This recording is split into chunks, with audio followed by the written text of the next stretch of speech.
Hello, मैं शोभा गुप्ता आज फिर आपके सामने प्रस्तुत हूँ एक नई वीडियो के साथ। जैसे जैसे मेरे सब्सक्राइबर्स बढ़ रहे हैं और व्यूअर्स बढ़ रहे हैं तो मुझे बहुत खुशी होती है और मैं उत्साहित होती हूँ एक नई वीडियो के लिए। तो मैं आज आपको एक बहुत ही अच्छी ट्रिक्स बताने जा रही हूँ। जैसे एक सामान्य क्वेश्चंस होते हैं कि किसी भी काल की सामाजिक व्यवस्था के बारे में बताओ या राजनीतिक व्यवस्था के बारे में बताओ, आर्थिक, प्रशासनिक ये चीज़ें व्यवस्था पूछी जाती है। तो अधिकांश स्टूडेंट्स इसमें क्या करते हैं, जैसे राजनीतिक पूछी तो उसमें सामाजिक और आर्थिक का वर्णन कर देते हैं, या आर्थिक पूछी तो प्रशासनिक वर्णन भी उसके अंदर डाल देते हैं, क्योंकि उन्हें कहीं उसमें अंतर समझ नहीं आता है। तो मैं आप तुम्हें एक बहुत सिंपल फॉर्मूला तुम्हारे सामने दे रही हूँ, जिससे कि तुम उसको जब समझोगे तो तुम्हें लगेगा कि कितना आसान था ये। और ये फॉर्मूला ऐसा है जो मैंने अपने तरीके से अपने स्टूडेंट्स को बताती हूँ मैं, और वो फिर इस चीज़ में कोई गलती नहीं करते। तो जो इस फार्मूले को आप भी अगर काम में लेंगे तो मुझे पूरा विश्वास है कि आप भी इसमें बिल्कुल गलती नहीं करेंगे। कि देखो, अब जैसे हम प्रशासनिक व्यवस्था लेते हैं, प्रशासनिक व्यवस्था का सीधा एक निश्चित चीज़ है। सबसे बड़ी बात, सबसे मुख्य सत्ता किसके हाथ में होती थी? केंद्र के हाथ में। केंद्र में कौन होता था? राजा होता था। तो सर्वोच्च अधिकारी राजा।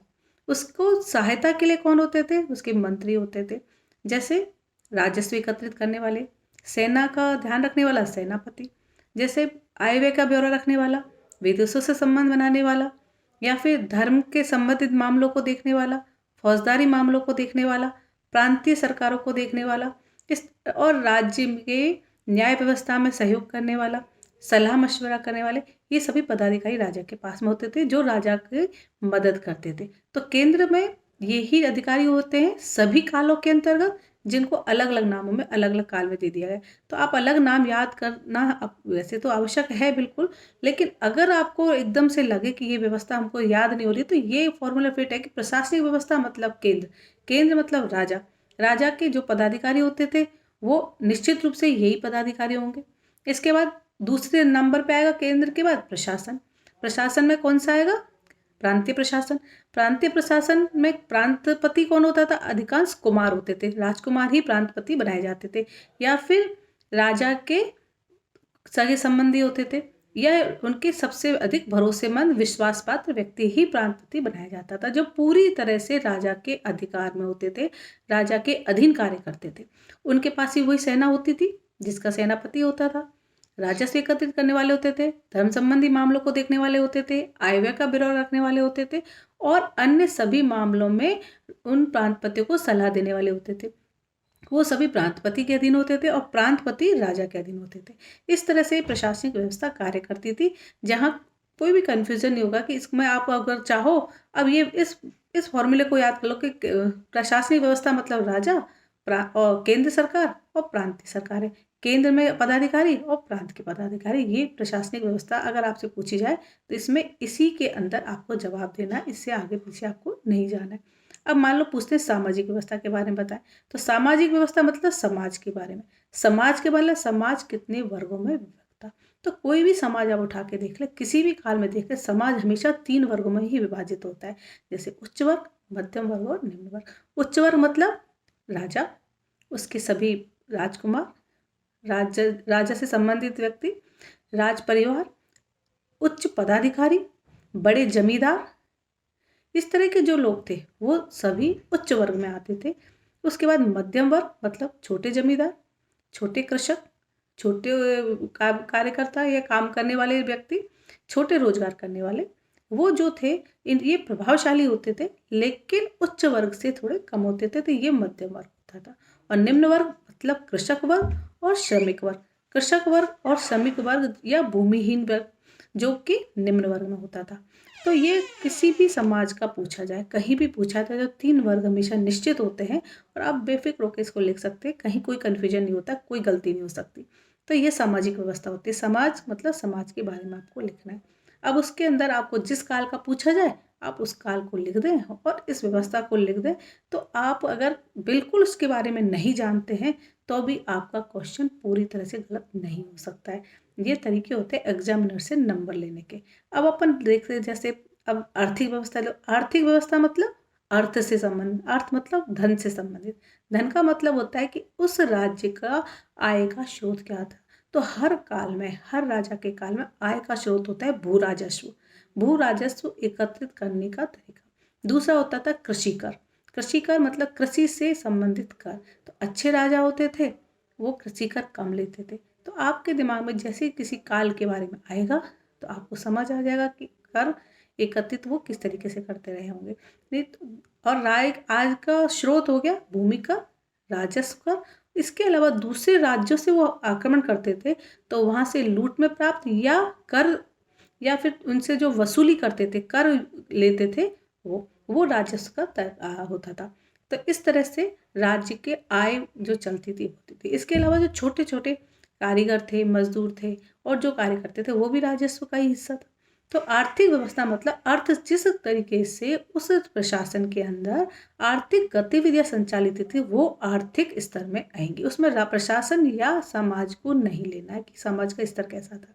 तो हमको उसमें जो जो अर्थ का उपार्जन है वो हमको लिखना है। तो आप लोग समझ गए होंगे कि आर्थिक, सामाजिक और राजनीतिक का मतलब क्या होता है, या प्रशासनिक व्यवस्था का मतलब होता है प्रशासन मतलब जो जिनसे राज्य कार्य चलते हैं वो प्रशासन।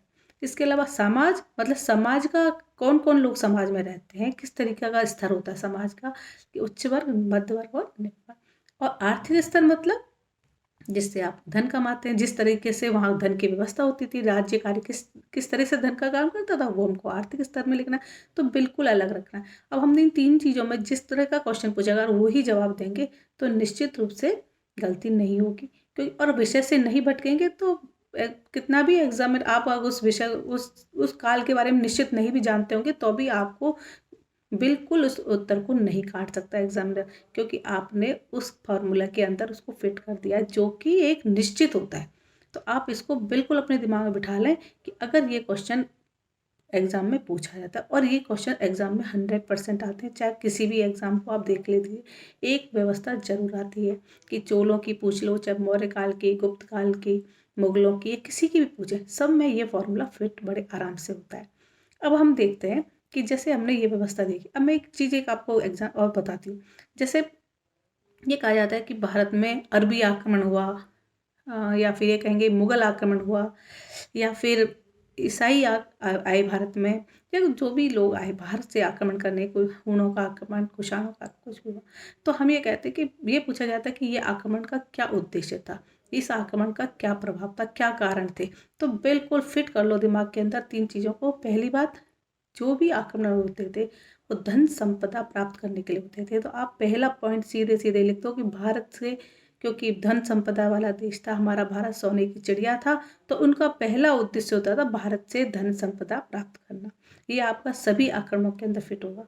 दूसरा कारण होता था अपने धर्म का प्रचार करना, वो चाहे इस्लाम हो, चाहे ईसाई हो, या फिर यूनानी हो, सबका दूसरा उद्देश्य होता था भारत में अपने धर्म का प्रचार करना। अब जिसका आक्रमण पूछा जाए आप उसका नाम लिख दें, चाहे ईसाई या इस्लाम या फिर यूनानी। तीसरे नंबर पर आता है साम्राज्य विस्तार की महत्वाकांक्षा। तो आप तीसरा लिखेंगे कि भाई भारत पर आक्रमण करने का उनका उद्देश्य था भारत में अपनी साम्राज्यवादी महत्वाकांक्षा को पूर्ण करना। ये 3 पॉइंट आप याद करो और निश्चित रूप से बिल्कुल ही फिट होंगे, कहीं कोई कंफ्यूजन नहीं होगा, गलती होने की संभावना बिल्कुल भी नहीं है। हर आक्रमण का यही उद्देश्य रहा है। और इसमें एक चीज़ और आती है कि भारत में मंदिरों पर आक्रमण क्यों हुआ। तो भाई हम जानते हैं कि भारत में अधिकांश धन संपदा मंदिरों में ही होती है, आज भी है। तो भारत में जो मंदिर होते थे वो धन संपदा के केंद्र रहे हैं। तो भारत में जो मंदिरों पर आक्रमण धर्म से संबंधित तो रहा ही है, लेकिन इसका मूल कारण था भारत के मंदिरों की धन संपदा को लूटना। इसलिए भारत में मंदिरों पर आक्रमण हुए हैं और मंदिरों से धन संपदा को यहाँ से लोग जो आक्रमणकारी थे वो ले गए थे। तो हम इस बात को बिल्कुल आराम से फिट कर सकते हैं, जो कि ये फॉर्मूले हैं जिस किसी भी आक्रमण को आप लिख सकते हैं। आप बताइए कि कहाँ पर इसमें कन्फ्यूजन हो सकता है, नहीं हो सकता। मैं अपनी क्लास के स्टूडेंट्स को ही बताती हूँ और वो बिल्कुल बड़े आराम से लिखते हैं और कहीं कोई उनको नहीं लगता कि भाई गलती हो गई या कुछ हो गया, क्योंकि आक्रमण का उद्देश्य यही होता है। अब इसके अलावा अगर आप याद कर सकते हैं तो उनके और कारण भी याद लिखेंगे तो आपका 100% वो क्वेश्चन सही जाएगा। आप इस फॉर्मूले को बिल्कुल नोट कर लीजिए अच्छे से।